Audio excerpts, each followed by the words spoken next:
Can I talk to anybody in this place?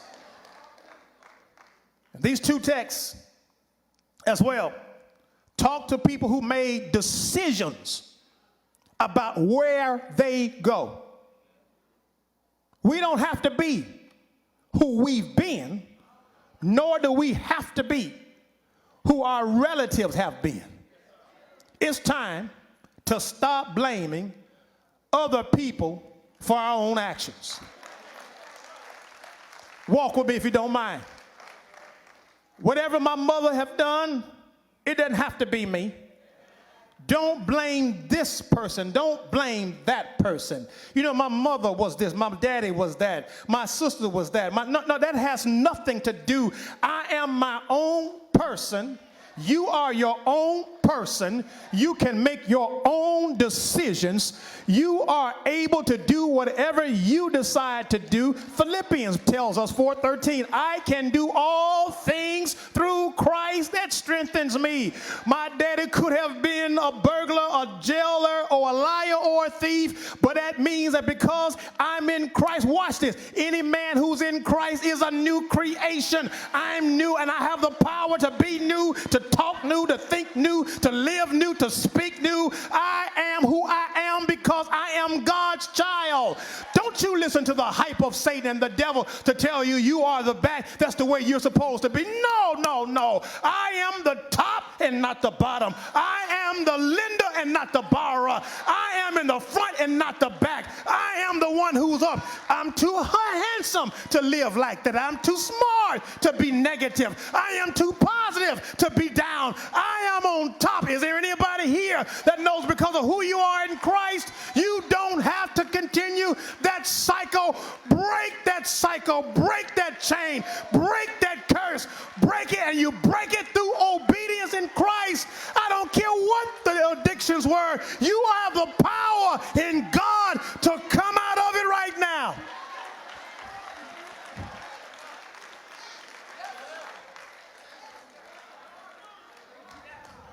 So what? You were conceived in a bad relationship. That was then. You are you.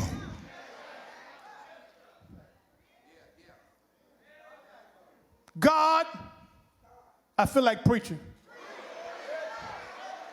God gives us all an opportunity to have our own life in Him.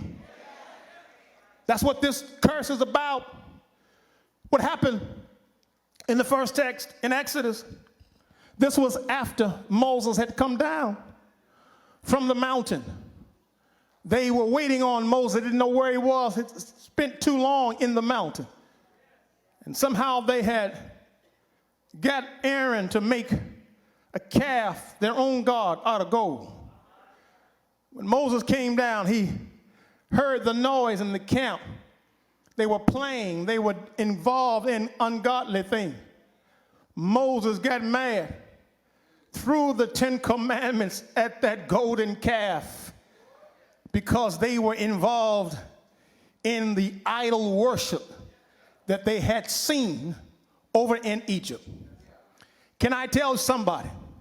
I don't know who you are, but you are delivered from Egypt.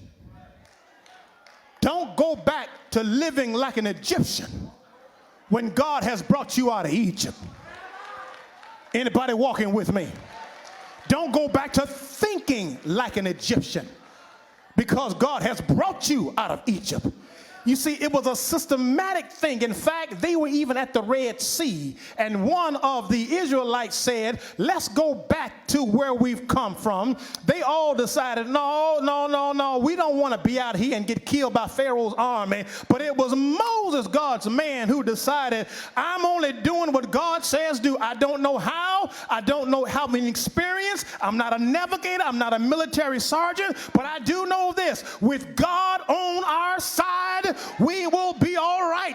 They had a mountain on one side, a mountain on the other, Pharaoh's army behind them, a Red Sea in front of them, but they knew one thing. One thing I know, I'm not going back to the life I used to live. I'm not going back. I can't go back. Where else can I go? And I'm telling you in Jesus, don't you go back. Don't Don't you look back. Don't you think back. Begin to think in the positive. Begin to think of what God can do. You are who you are in God.